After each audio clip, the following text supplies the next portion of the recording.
What's going on? Welcome to the 2021 edition of the Off the Schneid preview series, where I'll be going over all 32 NFL teams, breaking down their roster, schedule, giving you a record prediction, as well as helping out with some betting tips. If this is your first time on the channel, hit that subscribe button, and if you like what you hear, go ahead and smash that like button as well. Don't forget to check the description for links for the Off the Schneid social media and interact with me directly. I want to give a massive shout out to OurLads Scouting Services and OurLads.com, as all roster and depth chart graphics are straight off their site. If you've never been, go check them out immediately. I use their site for all NFL, fantasy, and betting purposes, and there's a link in the description for their site. Again, do me a huge favor and hit that like and subscribe button, but enough of that, let's get to your favorite NFL football preview. Taking a look at the LA Chargers, we will start at quarterback. Justin Herbert is obviously the guy here, the present and future of this franchise. Pretty solid potential that he could have been a Cincinnati Bengal if Joe Burrow didn't do what he did at LSU in his senior year, you know, winning the Heisman, undefeated, national champion, all that kind of stuff. Justin Herbert was on the Cincinnati Bengals roster at the Senior Bowl, won the MVP. I know they really liked him. And as far as I heard, there was some small inklings, some thoughts about taking Justin Herbert over Joe Burrow, actually. But it is what it is. Here we are. Justin Herbert lands at number 5 overall, which might, like, looking at it now, obviously is a steal. 5th overall for this guy. Was like 40 yards away from Andrew Luck's passing yard record, beat Baker Mayfield's rookie touchdown record of 28, had 5 rushing touchdowns. So I think that there's an extreme likelihood that Justin Herbert eclipses 40 total touchdowns this year. He had 36 in his rookie year, and given everything that's going on with this team, which we will obviously go over, I think that there's a good possibility that he's at or over 40 total touchdowns this year. Backup quarterback position is in a pretty good spot. Chase Daniel comes in. He's got some experience with Joe Lombardi's offense in a couple stints with the New Orleans Saints. So he's comfortable with the offense and made a really nice career for himself as a career backup. So that's good to see. I kind of like seeing that from some guys. You are what you are, and make your money and go where you're needed, kind of thing. So I like that. Easton Stick, a former 5th round pick from North Dakota State. I think the most likely scenario here is that his rookie contract just kind of runs out, and he'll probably be a career backup somewhere as well. Maybe somewhere like Baltimore makes some sense, but they've got a guy there, Trace McSorley. So I don't know. We'll see what happens with Easton Stick's career. I'm really not concerned with that, obviously. Move to running backs. Austin Eckler is back, hopefully fully healthy. He only played 10 games last year. Hopefully he can stay healthy for all 17. Realistically, I'm not super concerned about that either. I think he will. If you follow him at all and you see his workouts, the dude is an absolute unit. So I think he stays healthy. And but the thing that will be interesting to watch is, does he eclipse that 1,000-yard mark as a rusher? Even if you look at what he did last year, he would, if he stayed on that same pace, even in a 17-game schedule, he wouldn't have eclipsed 1,000 yards. I mean, obviously with the receiving yards, and that's where he holds a lot of value, is in the receiving game. He would have easily been over, 1,500 total yards easily. And I think he gets there as well. Like, there's a very good potential that he's, right there with Alvin Kamara, 1,800 total yards, 15 maybe total touchdowns, something like that. But we'll see how it shakes out. Either way, he's the unquestioned starter there. Justin Jackson's still there. I don't know. He hasn't been able to stay healthy throughout his career realistically, and he's shown that he can get the job done in spurts when needed, when called upon, when healthy. Is that always the case? Not necessarily. Joshua Jackson had a decent rookie year. Obviously struggled a little bit. His yards per carry was, I think, 3.6 or something like that, 3.2. Kellen Ballage, who was here and played some meaningful reps and meaningful downs for his team as well, was only 3.3 yards per carry. So I'm not concerned about that either. As a rookie, given the way the offensive line was, and being called upon in that role. I don't think he was necessarily ready for that. So I'm not worried about him as a backup at all. And he's probably the clear number 2 in this offense. Larry Roundtree comes in as a 6th round pick. I think that that's a good quality depth guy to bring in. He's all right, and that'll round out the running back room in LA. Move over to the tight end position. Jared Cook comes over with Joe Lombardi from the Saints. I said in the Saints episode, and I'm going to say it right now as well, I think, a lot of people are saying that the Saints moved on from Jared Cook. I think it's the complete opposite. I think Jared Cook sees the window somewhat closing in New Orleans and, had an opportunity to go to a young, exciting offense with his quarterback coach. He knows that offense, sort of a thing. Well, it should be a similar offense to what they run in New Orleans. And he can fit right in, step right in, fill that hole that left by Hunter Henry and be the guy. So I think that was a great kind of career move, and it just made tons of sense for both parties involved. Steven Anderson's still there. Donald Parham is still there as well. And then Trey McKitty in the 3rd round. I actually really did not like that draft pick. It just didn't make a lot of sense to me, especially when you bring in Jared Cook. You got Steven Anderson and Parham there to be depth kind of rotational type guys if need be, 2 tight end sets. I just think that that's a waste of a 3rd round pick. I'm not going to say it's a waste. I shouldn't go that far, but there was better options for bigger needs, specifically on defense. But here we are. It is what it is. Those 4 guys likely make the team and round out the tight end room for the Chargers. We'll move over to the wide receivers first. Great spot, in my opinion. I really like what they have going on. I've always been a massive Keenan Allen fan. I was all over him last year in fantasy drafts. I think that he was obviously being overlooked. I thought last year, I thought it was only a matter of time before Justin Herbert takes over that offense. It happened, I think, a little earlier than I projected, but obviously with what happened with Tyrod Taylor and his, punctured lung. But I was pretty big on Keenan Allen in this offense with Justin Herbert throwing the ball. And now here we're seeing it, and it's looking very good. It's in a very good spot. 100 catches last year. He should be close to that again. He missed a couple games. Hopefully stays healthy all year. We'll see where this team goes. Mike Williams is in a contract year. He's in a spot where he's got to produce right now. I think that he steps up to the plate and is that guy. I think that he can eclipse the 1,000-yard mark and potentially eclipse the double-digit touchdown mark as well this season. And then get re-signed and be the guy that they want him to be, that they drafted him to be. He has shown that he can do that. He has had a 1,000-yard season, and he has had a double-digit touchdown season. So, with Justin Herbert, with where we'll get to with the offensive line, I think that there's some very, very big potential for not only Keenan Allen, obviously, but for another wide receiver, and I think that that's going to be Mike Williams. Josh Palmer, they drafted in the 3rd round. That's fine. I'm okay with that. But I think there's some other guys that can contribute here as well. Tyron Johnson had a decent year last year as like a downfield field stretcher type of a guy, but so did Jalen Guyton. And Jalen Guyton's the guy I want to talk about right now for a couple minutes here. He had 511 yards, 3 touchdowns. 72 yards as his longest play. That was the longest on the team. He was the only wide receiver that I was going to say that caught balls, but realistically, he is the only wide receiver that dressed for all 16 games.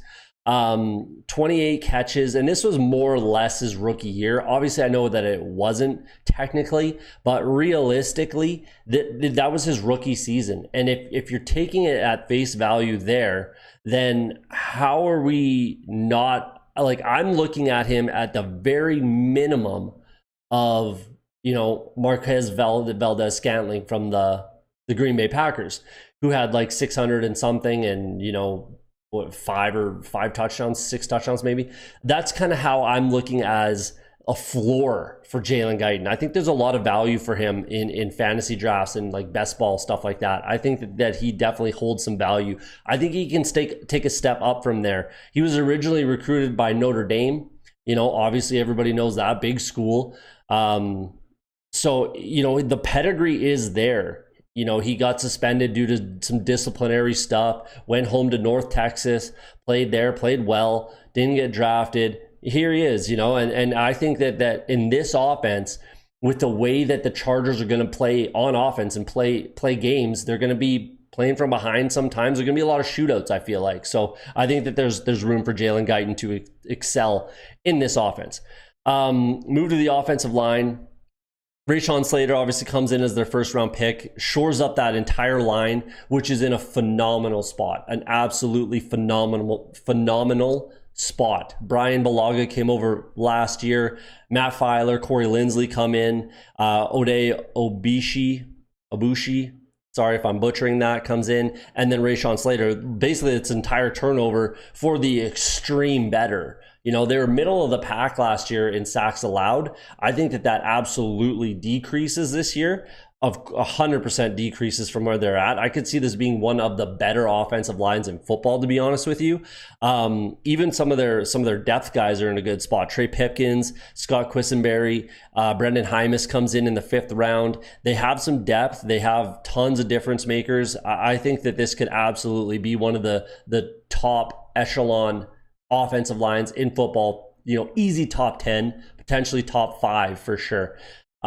So yeah, with the way that this offense looks, the way Joe Lombardi runs offenses, I think that the Chargers are going to be a fun team to watch play football this year, and be a team to circle for fantasy drafts, best ball drafts, dynasty, all that kind of stuff. Anything fantasy wise, the Chargers are a team to key in on, absolutely.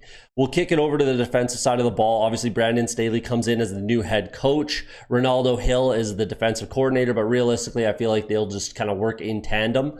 And this is where I think that this team is going to struggle a little bit this season. I'm not concerned long term, but I think with the change in scheme, I think they move towards a more, obviously Brandon Staley from the Rams, I think they move towards that style of 3-4, defense, which is interesting with a guy like Joey Bosa. Like, he doesn't particularly fit that defense, but it's Joey Bosa, so he'll figure it out. Like, it's not a big deal. I'm not concerned with that. It's just it'll be interesting where exactly he lines up. Like, is he going to line up as a 3-4 defensive end, 3-4 outside linebacker? I think there's going to be a little bit of both in there, if I'm being honest with you. I think, obviously he'll be a pass rusher on second, long, third down, but he's perfectly capable of being a run stuffer, and playing first down. He's a 3-down player regardless. He's one of, if not the best defensive player on this team. So there you go. That'll be interesting to see how they utilize him. Jerry Tillery as well. I think that he is a defensive end in a 3-4, so that makes tons of sense. Uchenna Nwasu was second on the team in sacks last year, I believe. 4.5 sacks. And that's something that they got to do. They were bottom 7 at getting after the quarterback last year. And I think that they continue to struggle with that. I really do. This season, I think that will, eventually catch up. And they will be fine eventually with another offseason, another draft. They get some more pieces in place. They brought in some solid quality, contributors. Kyler Fackrell, Chris Rumpf, the second in the 4th round of this year's draft. Jerry Tiller was a 1st-round pick a couple years ago. So they have some pieces. It's just they're going to have to, unless it all clicks right now, which I just don't particularly expect it to all just like fall into place first season in this new defense. But we'll see. But I do like the way that they're going. The direction that the Chargers are going is phenomenal direction. We'll slide it back to the linebackers. Kenneth Murray is one of my favorite linebackers right now. He was my favorite linebacker in the draft last year, obviously a 1st-round pick. Kazir White, Drew Tranquil, I like Nick Neiman a lot coming in. That's a solid draft pick. Those guys are okay. I'm not concerned, but I'm also not, jumping up and down and for joy about these guys. I always say that I want my defenses to have a difference maker at every level. The Chargers absolutely have that. So they can be a dominant defense. Do I think it all falls into place this year? Not particularly, but I do like what they have to offer. Absolutely.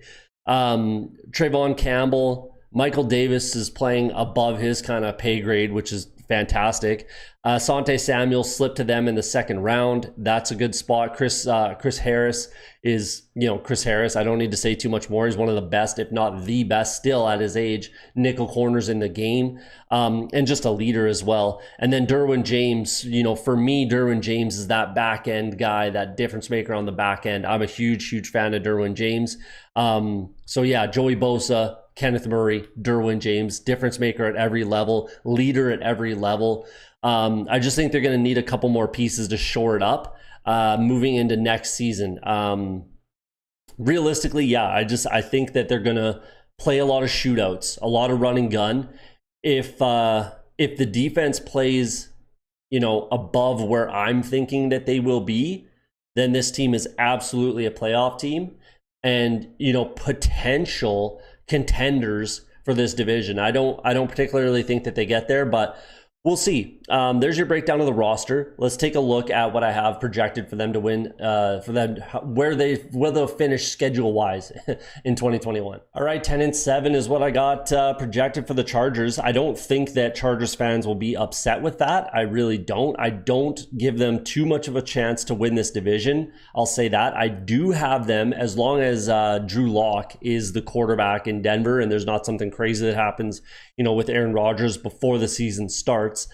I have the Chargers as the number 2 team in this division. Obviously, the odds aren't giving them that value. I do think that the Chiefs are going to run away with this division. I don't think that there's anything any of these teams can do about it. I don't think any other team is that close to the Chiefs. I think that they're absolutely going to win this division, and the odds dictate that as well. That's very poor odds for anyone else, anyone trying to bet on just the Chiefs outright without parlaying it with anything. But there you go.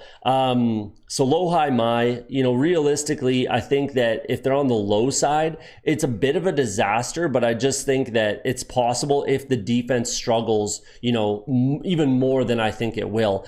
I do like this defense. I do think that there's a lot of pieces, obviously, and I do like the direction that they're going, but I don't think that they're going to be able to just click first year in a new scheme. They don't exactly have all the pieces, but they're working towards it, and they will, in short order. So next season, I might be looking at this team to potentially win this division. We'll see what happens. And the speed at which they turn this thing around, they were just 5th overall, obviously selecting Justin Herbert.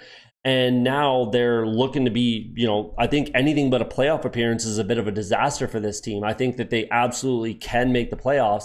I don't think that they would have much of a chance to win the division, but I do think that they make the playoffs. So there you go. Let's plow through their schedule here.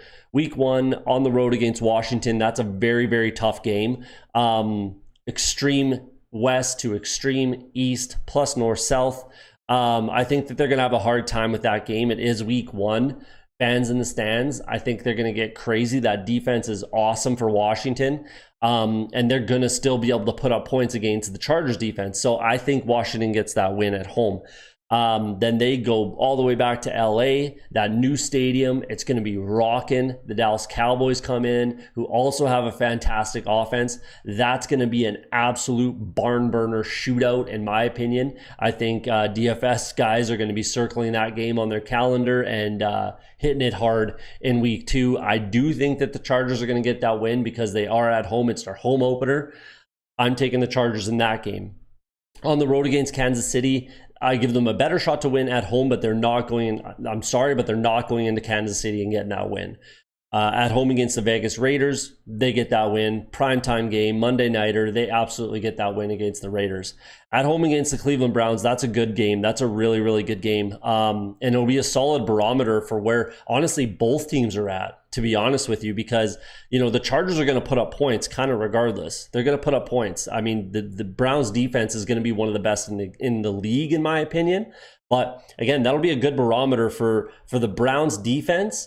And then I guess the Chargers defense as well. I think, oddly enough, I think defense is going to decide that game. It might be at the end of the game, but I think that's what will decide that game. I am giving the Browns the edge in that game, just because their defense is a ton better, in my opinion, than the Chargers. So I do give that game to the Browns.